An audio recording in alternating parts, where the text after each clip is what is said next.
নমস্কার, চ্যানেল 24 বাংলায় সকলকে আরো একবার স্বাগত জানাই। এই মুহূর্তে আমরা পুজোর যে পরিক্রমা, সেই পরিক্রমা করতে করতে আমরা ইতিমধ্যে পৌঁছে গেছি গোকুলপুরের নিমতলা মাতৃমন্দির। তাদের এবছরের যে ভাবনা সেটা হচ্ছে বাংলার তাঁত শিল্প। আর আমরা আপনার পেছনে সেটা দেখতেই পাচ্ছেন। আমরা কথা বলবো এখানকার যারা কর্মকর্তারা রয়েছে, আমরা তাদের সাথে কথা বলে নেব এবং জেনে নেবো যে তাদের কত বছরে এবছর পুজো পুজো পড়েছে এবং তাদের এই যে থিমটা সেটা কি ভাবনা এসছে এবং অবশ্যই কবে উদ্বোধন রয়েছে, সাধারণের জন্য কবে থেকে ওপেন হয়ে যাবে এই পূজা মণ্ডপটি এবং সমস্ত কিছু আপনারা শুনে নেব। আপনার সঙ্গে থাকুন।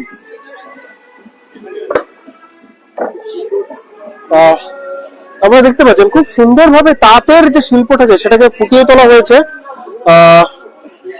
সাইকেলের যে রিং, সেই রিং দিয়ে এখানকার যে তাঁতের যে কাজটা হয় সেই কাজটাকে পরিস্ফুট করে তুলেছে এবং যেহেতু তাঁতের বাংলা তাঁত শিল্পকে তোলা হয়েছে সেজন্য শাড়িও রয়েছে। আপনারা দেখতে পাচ্ছেন শাড়ির যে শাড়ি কেটে তৈরি করা হয়েছে প্রায় পুজো মণ্ডপটি এবং দেখতে পাচ্ছেন যেখানে যেখানে তাঁতের যে কাজগুলো হয় সেগুলোকে পুরো চারিদিকে ফুটিয়ে তোলা হয়েছে। যদিও এখনো কাজ চলছে, কারণ আমরা যেটুকুনি জানতে পারছি এখনো উদ্বোধন কালকে রয়েছে, তো জোর কদমে চলছে পূজা মণ্ডপ তৈরি করার কাজ।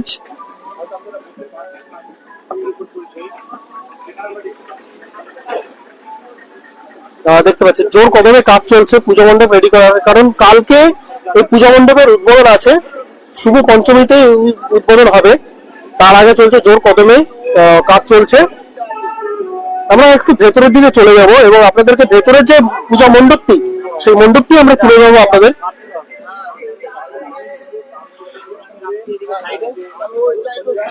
দেখতে পাচ্ছেন মণ্ডপটা পুরো তৈরি করা হয়েছে কাগজ শাড়ি।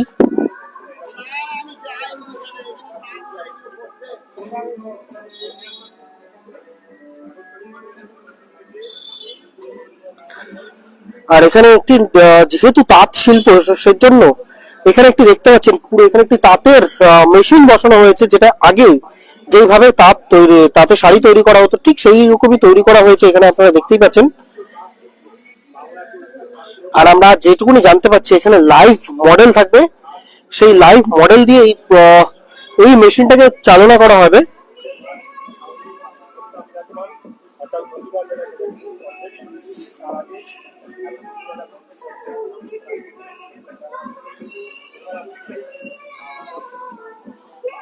আর আপনারা দেখতেই পাচ্ছেন ভেতরে প্রতিমা অলরেডি এসে গেছেন, মা তার নিজস্ব স্থানে বিরাজমান রয়েছেন।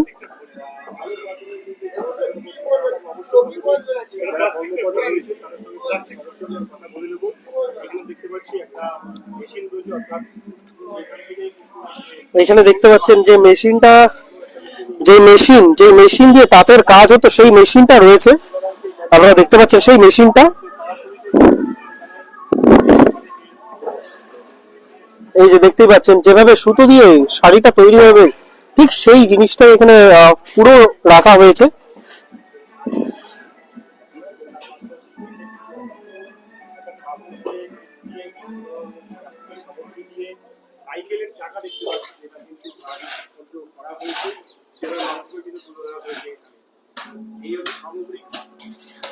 আমরা কথা বলবো এখানকার যারা কমিটির মেম্বাররা রয়েছে, আমরা তাদের সাথে কথা বলবো এবং তাদের থেকেই শুনে নেবো যে তারা কি বলছেন। আপনাদেরকে একটুখানি পুরো মণ্ডপের ভেতরে নিয়ে যাচ্ছি।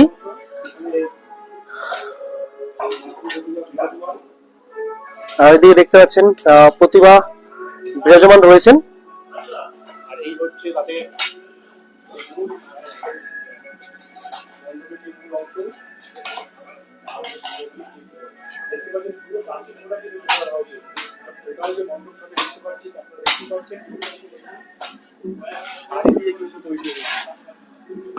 অর্থাৎ বাংলার যে ভাষা,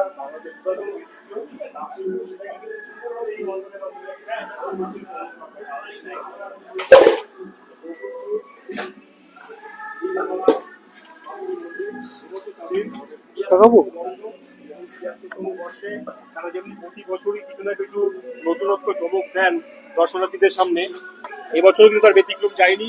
কারণ এই বছর তাদের বাংলার যে ঐতিহ্য তাঁত শিল্প সেটাকে তুলে ধরা হয়েছে। শুনুন, আমরা এই কমিটির কর্মকর্তা কিছু কাউকে পেয়েছি, তাদের সঙ্গে একটু কথা বলে নেব। কি জানাচ্ছেন তারা? বাইরেই না,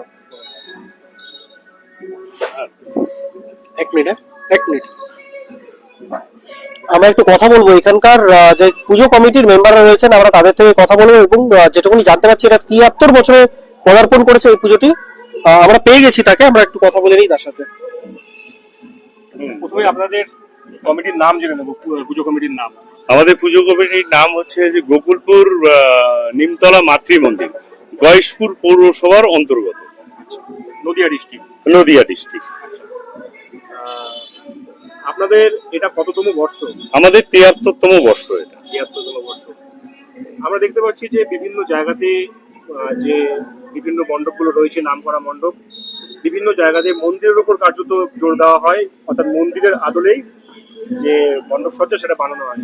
সেই জায়গা দাঁড়িয়ে বাংলার যে ঐতিহ্য তাঁত শিল্প সেটাকে আপনারা আপনাদের এই মণ্ডপ সজ্জার মাধ্যমে তুলে ধরছেন বা ধরতে চলেছেন। কি বলবেন? এটা এই চিন্তাধারা একটা অভিনব চিন্তাধারা। এটা হচ্ছে আমরা চাইছি যে আমরা তো বেঙ্গলে থাকি এবং আমরা চাইছি আমাদের বাংলার যে শিল্প, সেটা তাঁত শিল্প হোক বা অন্য আরো অনেক রকম শিল্প আছে বাংলার, এই তাঁত শিল্পটা যাতে বেঁচে থাকে, এবং এটা তো আমাদের অনেক পুরনো, তো এই তাঁত শিল্পটা যাতে বেঁচে থাকে এর জন্যই আমাদের এটা চিন্তা ভাবনা করা হয়েছে যে আমরা তাঁতের উপরে একটা কিছু করি।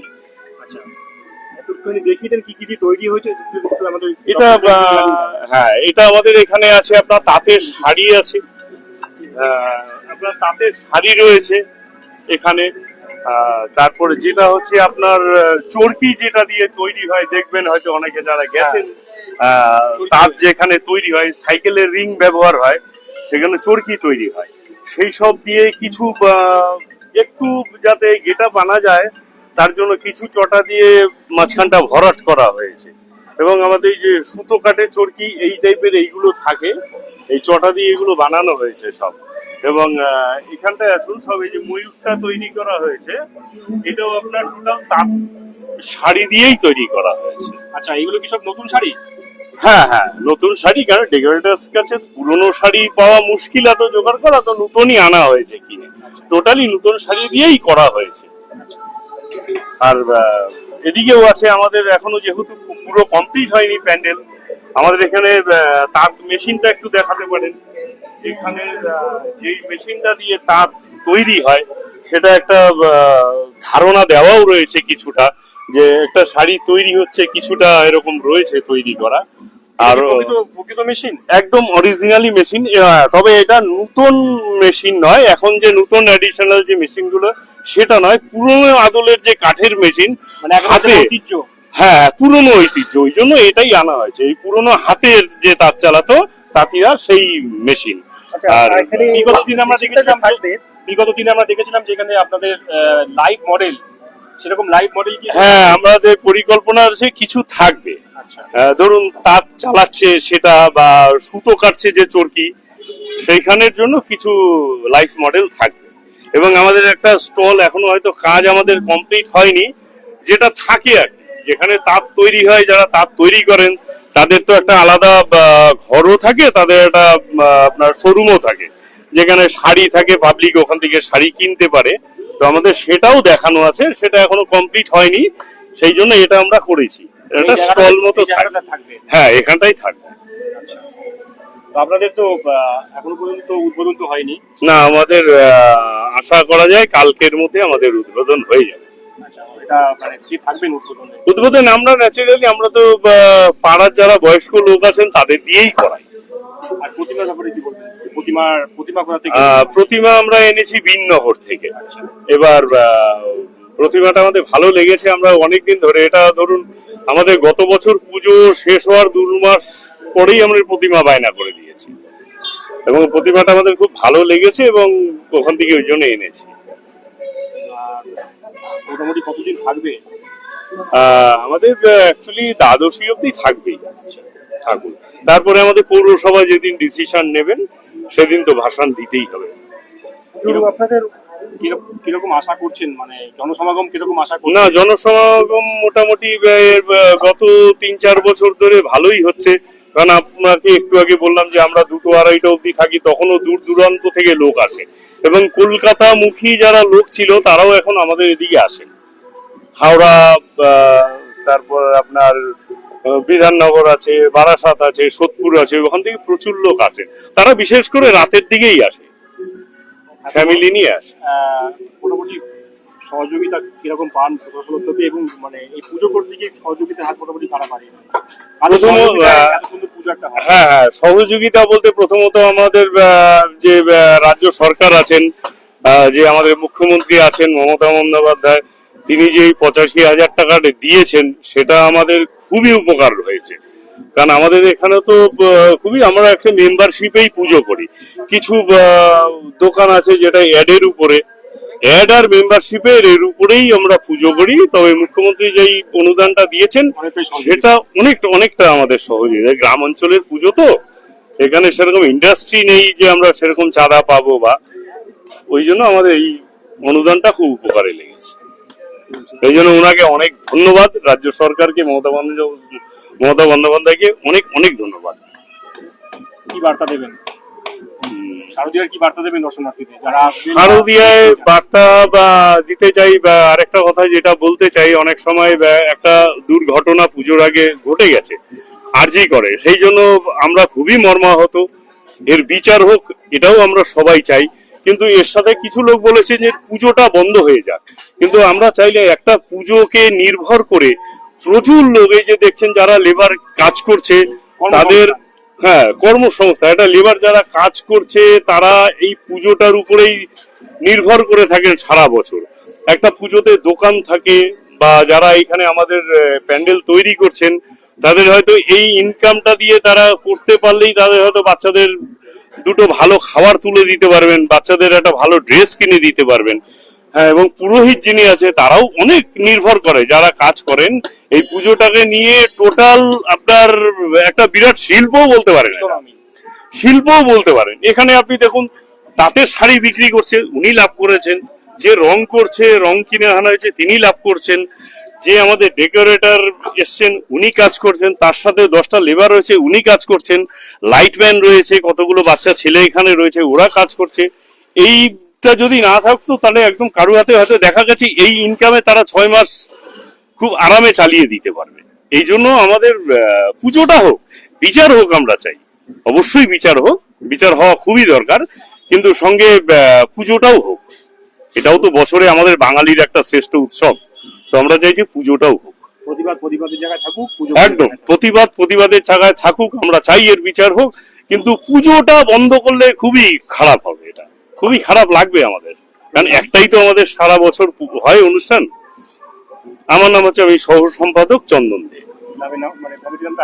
আমাদের কমিটির নাম হচ্ছে গোকুলপুর নিমতলা মাতৃমন্দির, গয়েশপুর পৌরসভার অন্তর্গত।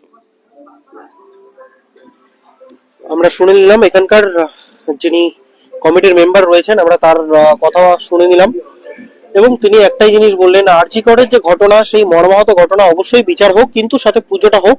যেহেতু এই পুজোর কে কেন্দ্র করে প্রচুর সংখ্যক মানুষ তারা জীবিকা অর্জন করছে।